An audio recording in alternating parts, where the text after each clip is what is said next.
낙동강 녹조 현상이 극심해지면서 강정고령 지점에 조류경보 3단계 중 두 번째인 경계가 발령됐습니다.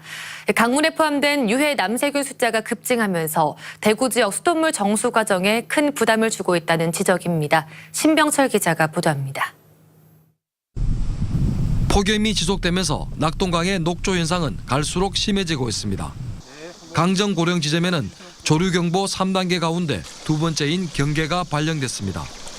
환경부 물안경 정보 시스템에 따르면 8월 22일 기준 강정고령 지점의 유해 남세균 숫자는 밀리리터당 14만 4,375개로 열흘 전인 12일에 14,990개보다 9.6배 늘었습니다. 이미 8월 19일 11만 6,875개의 유해 남세균이 확인돼 조류경보제 경계 기준치인 10,000개 이상 2회 연속을 충족했습니다.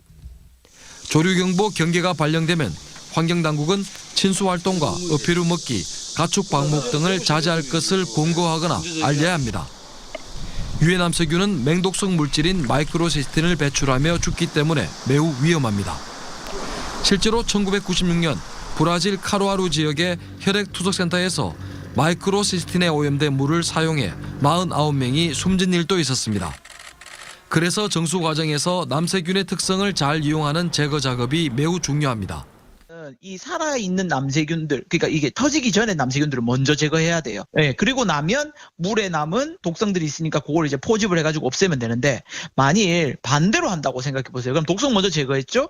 그리고 남세균이 남아있어요? 터지니까 다시 물에 또 독성이 튀어나오는 거예요. 환경부는 정수 처리를 하면 마이크로시스틴을 99% 제거할 수 있어 문제가 없다고 주장하지만 유해 남세균 숫자가 감당할 수 없을 정도로 늘어나면 사정은 달라집니다. 제거되지 않은 1%의 유해 남세균이 심각한 문제를 일으킬 수 있기 때문입니다. 유해 남세균이 녹조 대발생 기준치인 밀리리터당 100만 마리인 경우 99%를 제거하더라도 10,000마리는 남게 됩니다.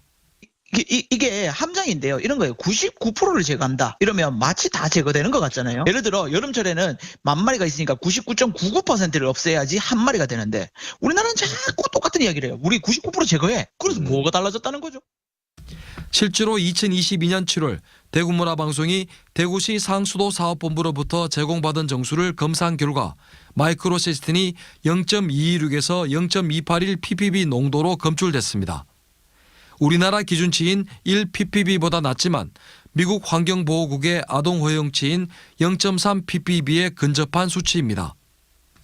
지난해 9월에도 환경단체가 경북 고령군 지역의 수돗물을 검사한 결과 마이크로시스틴이 국내 기준치의 2배가량인 1.9ppb가 검출됐습니다.